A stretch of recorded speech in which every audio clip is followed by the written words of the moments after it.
Hello guys, welcome to my YCP Bala blogs. जय Shriram guys. आज मी आहे गाईज नवीन लोकेशनला आहे गाईज. पाहू शकता आपण, ते आपली गाडी उभी तिकडे आर्या गाईज.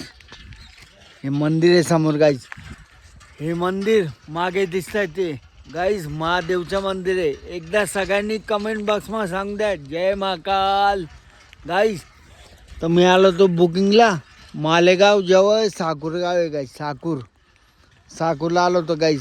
म्हणजे ना छोटा मुलगी आहे, त्याच्यात जाऊळ काढायचं आहे गाईज. आय थिंक 3 महिन्याची मुलगी आहे, जाऊळ काढायचं आहे गाईज. ते येतात दिसतं का तुम्हाला ते भाऊ, त्यांची मुलगी आहे गाईज. आता आम्ही इथं ना मंदिरावर आलो गाईज जाऊळ काढायला. आता आम्ही जाऊळ काढणार आणि गाईज मला लॉंग रूटची बुकिंग आली गाईज 8 दिवसाची. तुम्हाला सांगतो उद्या मी जातो कुठे गाईज. असं समजून घ्या 3,500-4,000 किलोमीटरची जर्नी गाईज. ओके.